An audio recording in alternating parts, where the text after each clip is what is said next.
एव्हियन 3rd ग्रेडचा patient आहे.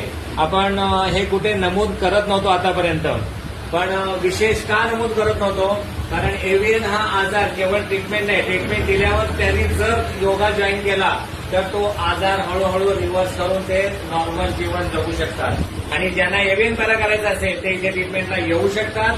आणि जर योगा जॉईन करणार असेल तरच इथे या, नाहीतर येऊ नका.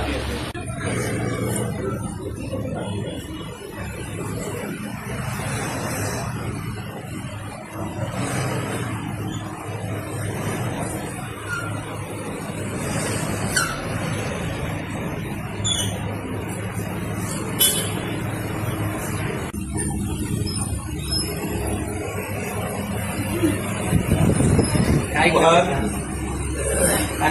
हे कधीपासून आहे असं? 3 वर्ष. एव्हियन आहे का? A few moments later.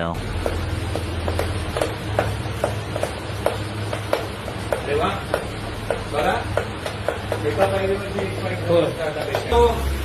बघा आपलं ट्रीटमेंट पेशंटची चाल बघा. तो पेशंट गेले 3 वर्ष एका हातात काठी आणि एका बाजूला एक माणूस घेऊन चालत होता. आणि आता एका ट्रीटमेंट नंतर व्यवस्थित नॉर्मल चालायला लागलाय. तुम्ही उभे राहा. कुठून आलोय आपण? कोल्हापूर जाऊन. कोल्हापूर. सोबत त्यांच्या मिसेस आहेत.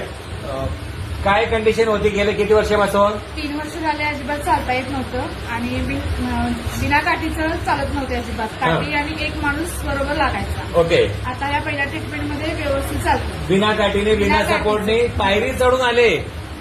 पायरी चढून. बरं, इथे विशेष नमूद करू इच्छितो की एव्हियन 3rd ग्रेडचा पेशंट आहे.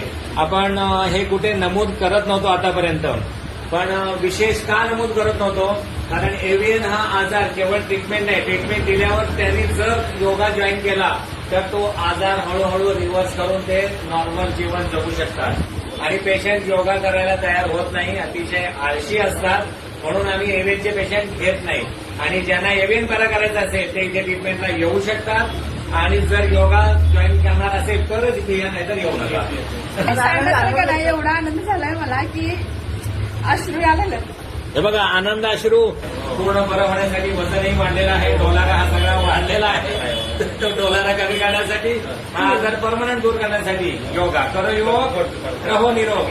हा व्हिडिओ शेअर करू शकतो ना? आजार थांब द्या.